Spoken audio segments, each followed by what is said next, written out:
Division కమిటీలు booth కమిటీలతో కూర్చొని వారికి ఉన్న సమస్యలు తీసుకుంటాం.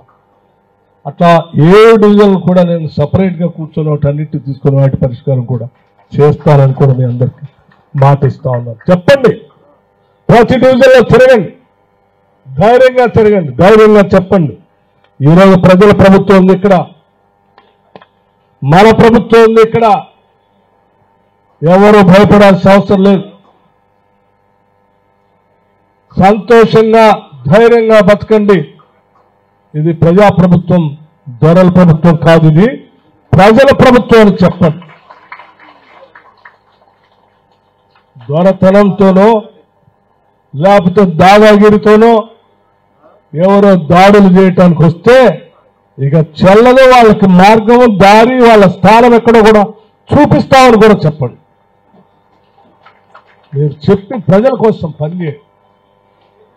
మనం పనిచేసి రేపు జరగబోయేటువంటి లోక్సభ స్థానాల్లో ఎన్నికల్లో ఈ జూబ్లీ శాసనసభ స్థానం నుంచి అత్యధిక మెజార్టీతో కాంగ్రెస్ పార్టీ అభ్యర్థి ఎవరు పోటీ చేసినా చేయి గుర్తుపైన అత్యధిక మెజార్టీతో ఇక్కడి నుంచి ఓట్లేసి గెలిపించాల్సిన బాధ్యత కూడా మనందరం తీసుకుందాం. మీతో పాటు నేను కూడా ఉంటానని మీ అందరికీ మాటిస్తా ఉన్నాను.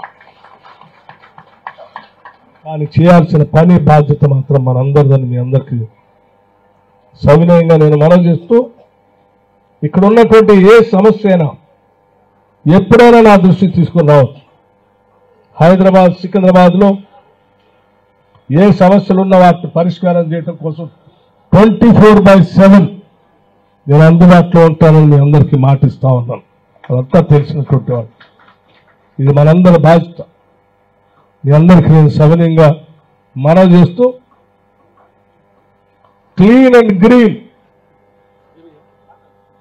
జూబ్లీహిల్స్ అనేది అసలు రాష్ట్రంలోనే జూబ్లీహిల్స్ కాన్స్టిట్యున్సీ అంటే చాలా పెద్ద పేరు.